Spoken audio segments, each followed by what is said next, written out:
Good morning from Panhandle Outdoors, America's only daily outdoor TV show.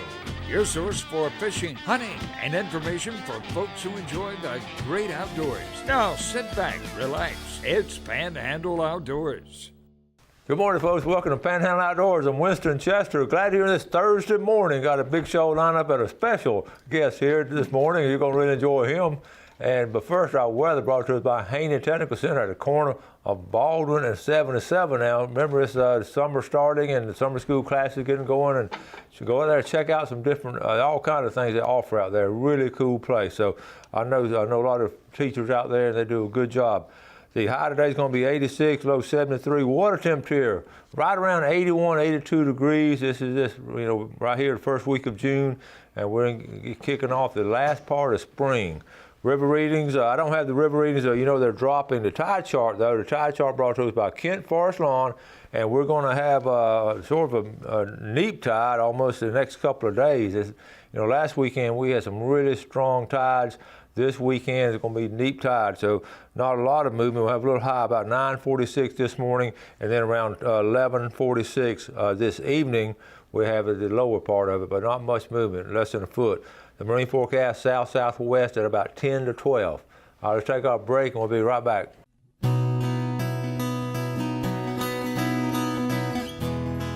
All right, we're back. Look who our special guest is this morning. That's what happens when you leave the back door unlocked. I talked to Bill the other day. I said, listen, Thursday I need a guest. I want you to come on. Let's just talk unscripted. We have absolutely, if you can see this is all blank. Usually have little notes and all that. So this is going to be unscripted on Panhandle Outdoors. But so Bill, after nobody else could come in, you called me and said, hey. I've been booked all week, but I had this opening right here. I said, well, let's do something different. Beginning of the summer, a lot of folks getting ready to do a lot of stuff. And you've been busy. Yes. Tell us what's going on. Very busy, and not necessarily fishing, but actually working. So it's getting in the way of fishing. But we were talking just a minute ago. Every now and then I sneak down to Hunt's Oyster Bar at about 11 o'clock. Yeah. And Bill down there, I know Bill, he is faithful about watching the show every morning, as are a lot of people. But he takes great care of us when we're in there. But he has got a sauce that he makes. It's a green sauce, and he makes it out of the stuff he grows in his garden. And I don't like stuff that's really, really hot, but this has got just a right amount of bite to it. And he got me to try it on the fish tacos down there, which I love. And I'll tell you what, I won't eat them without them now. Well, we'll say without that. That good stuff is fantastic. But you go down to Hunt, see Bill down there, and try some of his sauce. I mean, he makes it. That stuff is really, really good. But I just wanted to say hello because he's such a great guy, loves to fish, and just watches this show religiously. And he and I fish on together. Good morning, Bill. Glad you're still watching the show every day. We got to go back fishing pretty soon now when we get a chance. So that's great. You talked about Hunt Oyster Bar, but what's cool, we can talk about these little small businesses around the Florida Panhandle. How they've been in business such a long time. Yeah. And the reason, and I'm leading into, I want to congratulate Ronnie Groom and C&G Sporting Goods for winning the Best of Bay in the sporting goods category, the sporting goods store. Yes, First place with C&G Sporting Goods, and that just warmed my heart. And sure. I know, and the reason you have all these small businesses still doing great is because they have great, what they sell is great equipment and all, but service and all. That's a big thing, that personal service. Yeah, people who know what they're doing, and a long history of, when I was going to school, I worked there. I remember. Mike Helms, Billy Black, a lot of local people, and Robert Gustafson was in the dive shop, and everybody. When you go down there, you get advice from people who do the things that they're selling you the equipment to do. And, you can't find that at the big chains, some of those people were Small business America, is just dwindling and dwindling and dwindling, but there's just these strong, areas in the country, and the Panhandle is one of them, where those small businesses, I think they're going to be around for a very long time. Well, I certainly hope so, yeah, being that I'm one of them. Yeah, but yeah, you know, I do try to buy everything that I can locally. Because you and I've talked about this several times. When you go to the ballparks and you see these signs out there, and people who are donating things, you know, it's not these big chains. It's local businesses and people like Ronnie for years, you know, has done that, and a lot of people have. And I've been to a lot of ballparks this last few years, following my nephews and all, from DeFuniak and Paxton and St. Joe and all over. And every one of those, that's the first thing I look at are those signs, and 100% of them. And that's, you know, that's a fabric of our business community. It keeps your local community thriving. And speaking of ballparks, I haven't been on, but you know, congratulations to Port St. Joe's baseball team in winning the state championship. That's a big deal. That is a big deal. It's hard to get there, and it's harder to win it. And just proud of those guys, and it takes a lot of work, and coaches and parents and everything else. But that's a great accomplishment. They had a parade for them the other day, and hey, could I have gotten there, I'd have gone. Yeah, that's really cool. Congratulations to them and all. And we've had a lot of, this area is really strong in all kind of athletics, you know. We've seen it over the years. It's been our fabric of, again, the athletic competition and all. I think it coincides with the outdoor stuff. You know, a lot of certainly. I've always got tickled at these baseball boys I had in my outdoor ed class. Every baseball senior took outdoor ed. Every year the baseball boys took, and most of the football players did, and a lot of the basketball players did if they could get in the schedule. So they love the outdoors and all. All right, we got all kind of things to talk about. Let's go ahead and take our break now. We'll come back. We'll be right back.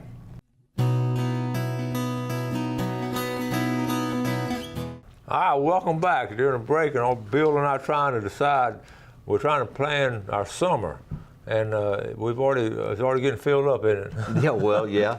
But recently, we're going to talk more about it. You and Bill and Dennis, y'all went down to the river, didn't you, not too long ago? Well, it's been a little while back now where we had the famous picture of Dennis that Bill drew and some of the things, but yeah. Well, you know, here it is June, and we got a picture. I made a picture of mayfly, so you and I could talk about the mayfly. This is an amazing creature for that area we fish in it. So. Have you heard some good reports yet? Well, about 2 weeks ago now, Bill called me, and he had talked to, I forgot who he talked to, but said he'd seen some mayflies. And so, of course, we were chomping at the bits to go to Dead Lakes, and we kept debating back and forth. We didn't leave Panama City till about 3:30 or 4, and there were storms around and things like that, so basically we decided that we knew we were going to, we went anyway. We drive down to Land's Landing, ran into Dead Lakes, got set up, you know, out by the creek on the outer edges, and we started, and within 5 minutes and 2 casts apart, we had 2 big old red-breasted brim, and things started, and then it started to sprinkle a little bit, and we shook that off, and it slowed down a little bit. So as we worked, you know, we picked up one here or there, then it started to rain a little bit more, and still undaunted, we kept fishing like, well, it's going to clear up at any time, which it did not. So then in the rain, we ran all the way back to Land's Landing, and it cut the trip short. But all it really did was prove that we're not any smarter now than we were 40 years ago, because we decided we wanted to go, and the heck with the weather, we just went. Well, you know, over and over again, we talk about that. A lot of times just doing it almost spontaneously when you feel like it's right, that's when you catch the most. There were mayflies, you know, there were birds working on them. We were using the weewall bugs, chartreuse, and white. And 2 or 3 years ago, I don't remember, I actually don't remember where I was, but I was fishing. I was somewhere in North Georgia, and I was in an Orvis shop, fly shop, and I found some mayflies. And I didn't know if these were I'd never seen anything like these before. They were orange and they were gold, but I picked some up, 2 or 3 sizes. They were foam and thread, and I thought, well, I'm wasting money right here. But I put those things on, and they did pretty well. Yeah. And a tip is we always get some of that tint spray. Yeah. You know, the silicone spray, you just buy it in a big can, it's cheap. And while those things are dry, you know, spray it on the fly, let it dry out a little bit, it'll sit up higher. That's a good point there. I was talking to Dead Lakes. I just got a text the other day from Mike Bush, who lives on Dead Lakes, and he said the bass are ready. I mean, they're catching bass, and you know, a lot of times the word goes out among the fishermen first, and then it sort of filters out like the next 3 or 4 or 5 days. A lot of times you wait too late. That's why you get back to, like you said, if you get word they're biting, you need to just drop what you're doing and go biting. That's true. And I've talked about that, doing that kind of stuff before. And Dead Lakes is so tough. I love it. I mean, I've been going there since I was in high school or before. But the problem with Dead Lakes is it looks like there ought to be a fish everywhere. I know. It looks like every single place out there should have fish, but you know, so you got to work for them a little bit. When you find them, it is a blast. Now, the houseboat doing good? You've been everything been? I think that last trip that we had. The film of after the picture, Dennis, but the last time that we had the actual live pictures and the video that I took was the last trip down there. There's been a lot, you know, it's just been a lot going on. Of course, we spent 4 or 5 of those days up in the mountains and had a great time up there. And I get people stop me all the time asking about that mountain trip, you know, and how, but it's beautiful up there. Of course. Well, you know, Bill goes, every now and then he has a trip to the houseboat where it's sort of repair trip where they're working on it. Yes. I try to skip those trips. I try to find out, is this a fishing trip or a working trip? Once in a while, I mean, that houseboat's been there over 50 years. Well, didn't we figure it was taken there in the early 50s? But something like that? Yeah, well, now it's been there longer than 50 years. Yeah, it was. His dad and his brother, or either his dad's 2 brothers, pull that down there in those little 14-foot Carter craft with 25 horse.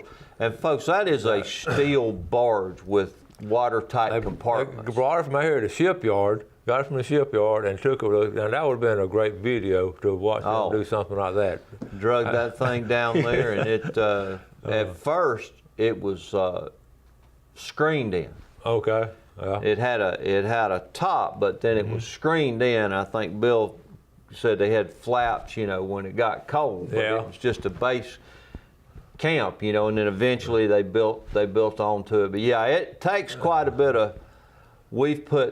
There's 2 or 3 tin roofs on it that I know of, because we just come back and put another one on top of it, and there's been a little bit of remodeling. And you know, since on that river goes up and down, it takes a lot of wear and tear from the elements and all, but the river and all, and there's a series of houseboats from all along the Apalachicola River. No way. I mean, the history goes way back. Most of those old ones, though, that I saw as a kid, most of those are gone. They just, you know, there not been many old ones left. The river's eventually going to eat them. That's right. And the reason this one is down there still, and it's got to be the longest continual houseboat down. There's no question. Yeah. It's on this massive barge that they bought, and I believe Bill said they pulled their money and bought it for $100. His dad, 2 brothers, but there were 10 or 12 original members of this, and if you passed away or you dropped out, it's just whoever was left. Basically, is how Bill and his cousin Tommy from Tallahassee wound up with it. Well, yeah, everybody else, you know, just passed away along the line. Left or did whatever. There was no equity position in it. If you left, you just left. A bunch of guys got together and they just started talking and all, and said, "Let's do this," and they hung in there. And then as they passed away, there was no one else in the family, you know. That's how it came down. That's how it came down. And Harmon Shields, at that time, he was head of the Florida Marine Patrol at one time, wasn't he? If I remember right. I believe so, but you know, he was the head of the Department of Natural Resources. Maybe that's what it was, DNR. And I remember that part, and was very instrumental and that part of the river, all that down there remain in state public hunting lands. That helped a lot too. All right, we're going to take a final break. We'll be right back. Welcome back. Let's get over here with Bill and all. We got so much to talk about. We're going to do 3 or 4 shows. But let's start Fishing Game Time, brought to us by Blue Water Outriggers. We're looking at 7:28 to 9:28 this morning, and this evening 7:51 to 9:51. And you think about Blue Water Outriggers, another small business, and doing so well and give so much back to the community. And you think about Port St. Joe, and when we're talking about Port St. Joe, what do you and I think about? Scalloping. What is everybody? Scalloping, and that's going to be here before I know it. And you and Brudnick and a couple of you, and Carl Andrews, y'all started doing something. Billy Perry. And Billy Perry. And our and his spouses. And tell the folks what y'all do every year now. Well, they've done it for a couple of years. Don and I went last year. I couldn't go 2 years ago, but we rent a house over in Steinhatchee. I mean, it's right where the river comes out. I mean, it's just to the side there. It's absolutely beautiful. I think we had some pictures last year of it, and so we spend last year we spent a week over there and scalloped. You know, Donna, 3 times a day if you could go 3 times a day, but we had a great time. We're going back this year. I think we're going to be there for 5 days this time later in July. And we each took turn. I mean, we never ate out. Yeah. Once we got to the house, you know, we cooked. Everybody cooked their own specialty for dinner each night. So, and then lunch and whatever. But it's just a fabulous people, and I mean, everybody's there has known each other for at least 40 years, you know. And I know all 4 parties, and I know them well. I coach some of them, and all four of the guys were good ball players. All 4 of y'all were good. I think that's one common thread y'all had, because I coached Billy and Carl, and I saw you and Greg play, and that's 4. It doesn't have anything to do with Scotland and all, but y'all have that common thread as being really good ball players. Y'all probably don't know it, but Bill Adam was a high school All-American. Oh, let's go back seriously, to we ain't got a lot of time. He don't like to talk about it. The only legitimate high school All-American that 50 catcher. cents will get you a cup of coffee anywhere you go. But I'll tell you though, one thing, you're talking about those kind of trips. If you are fortunate enough to be somewhere where Greg Brudnicki is cooking, yeah, let me tell you something now. I give him a hard time. He's a close friend for over 50 years.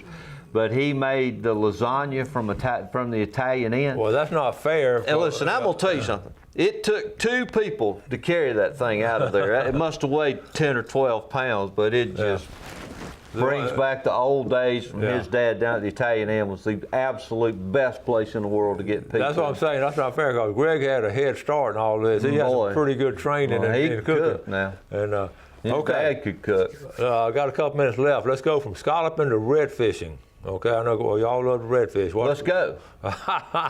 You know, now water temperature wise, and you know, storms past and things like that, now's a great time, really early in the morning and really late in the afternoon, to top water.